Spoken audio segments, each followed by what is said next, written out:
Y'all, I'm back with another video. We're going to be looking at this news story here from Alabama. And it was a 14-year-old who was wanted for Xing out two women in their early 20s. This is courtesy of World Star Hip Hop. It's fair use. And the Dothan community was shocked when two women were found shot to death in the 200 block of 5th Avenue last night, but now new details are coming out. Good evening, I'm Mike Erspan filling in for Amanda Arnold this evening.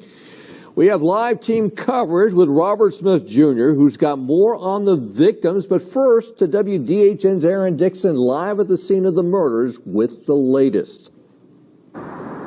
Mike, I'm at the intersection of Hamilton Street and 5th Avenue in Dothan, and tonight it is pretty quiet. But last night it was the scene of a double murder investigation where 14-year-old suspect Vincent Lamar Oliver Jr. is accused of killing Jasmine Bean and Jalexis Wells.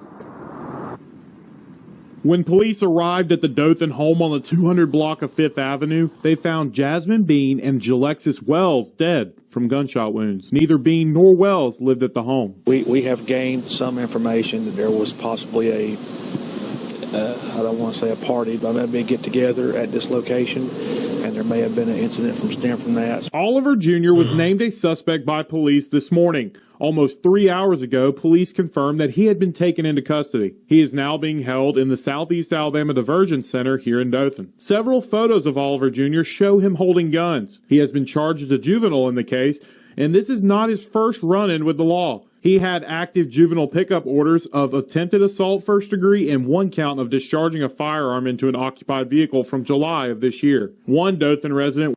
How and why are these kids getting these guns, man? This is crazy. Was shocked when she heard that the suspect was so young. But whoever did do it should not be walking free. But at that age, they need some mental health as well. I don't know how our parenting world is. There's too many people dying from guns. We do not yet know the motive of the murders or how well Oliver Jr. knew the two victims.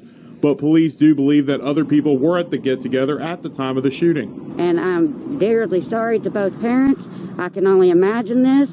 This is very sad, having babies killing babies, for one. It is awful.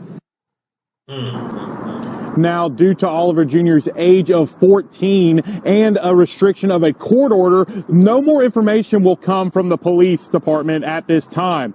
But we do know that he is being charged as a juvenile, and that if he is convicted, he could be charged with life or life without parole. Mike?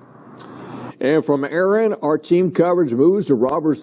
I mean, as he should. I mean, if you at that age, he's already Xing out people. Like, yeah, at that point, he should not be walking the streets at all. That is not someone that's gonna. Good grief, I can't even. This is really bad, y'all. This is really bad. Like, if he's 14 years old and he's already thrown his entire life away, and we don't even know the whole motive behind why he allegedly did what he did. Smith Jr., he's live in the newsroom with a closer look at one of the victims in this case. Good evening, Robert. Good evening, Mike. I talked to one of the people closest to the heart of Jasmine Bean, her ex-boyfriend, who's been playing a pivotal role in her life since they were in middle school. David Campbell's heart was torn into pieces after finding out the news from social media and phone calls that his ex-girlfriend from middle school, Jasmine Danielle Bean, was killed Sunday night. When I seen the pictures, it crushed me. Like, I couldn't do nothing. I dropped my phone and I just started crying. I laid on the couch and I was crying. And if I'm hurting this way now, how I would feel when I see her laying in the casket. Bean, along with Jalexis Wells, were found dead in a home on 5th Avenue after the Dothan Police Department responded to a shooting where they believe many gathered to hang out. Campbell says he had a brief conversation with Bean about 10 hours prior to the tragedy. He says they had a bit of an unusual conversation where he says she expressed to him about life being rough and trying to change for the better. Her exact words to me were exactly what she told me was, she said, I feel like my time coming. She said she just didn't know when. And she said that all she wanted to do was make her mom and make her daughter proud. Because like I mentioned earlier, she was changing. Campbell says Jasmine stayed to herself and tried to avoid any drama, even though it tends to try to find her. She was a sweet and caring person who always had her arms open for people to come and talk to about their problems. He says he and Bean have a special bond that dates back to middle school, and although they are no longer together, he made a promise to always be a part of her support system for her, her mother, and her daughter Azalea, who she leaves behind. She was a young mother that was trying to make it out this city. No matter what we went through, we can fall off, argue with each other, break apart, but I'll always be there for Azalea if we couldn't have a friendship. Azalea's going to have everything she needs plus everything she wants. Campbell says justice will be served for Jasmine, and he's glad to see those who truly knew her and loved her. This is a very sad story, y'all, because like what her friend who they just interviewed said, she believed the young lady who was his friend, she believed that her time was coming, and let me tell y'all, the tongue is a very powerful thing, man. Now, this isn't me blaming her for saying that her time is coming. Like, nah, because truth be told, you really don't. But at the same time, it's crazy how that he had that conversation with her 10 hours prior, talking about that, and then later on after that, wow, she's gone. I'll give dude credit for wanting help out with our daughter and things like that. That's cool. I don't have an issue with that. It's just so sad how a lot of the youth now, the mental health, like mental health is nothing to play with.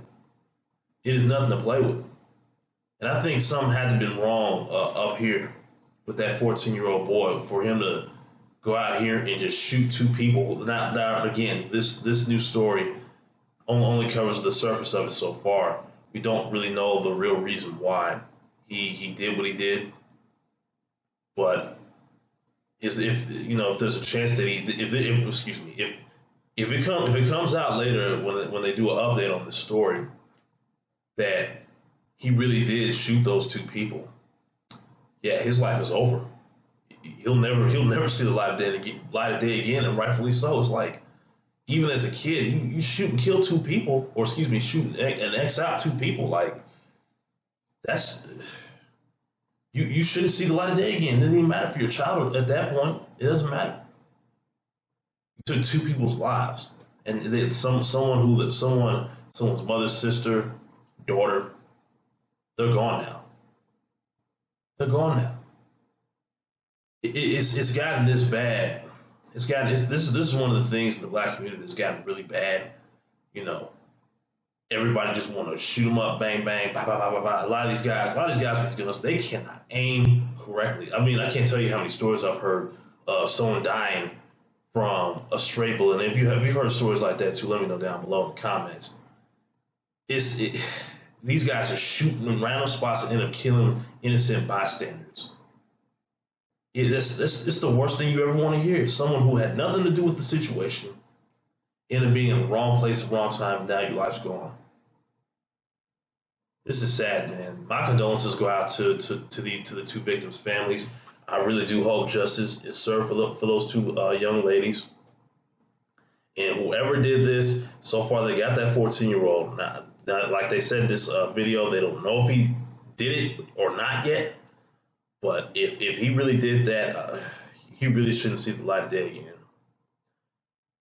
If you like this video, please consider hitting that subscribe button. Share this video with everyone you know. Make sure you hit that notification bell so you can never miss a new video. And I will see you guys in the next one. Peace.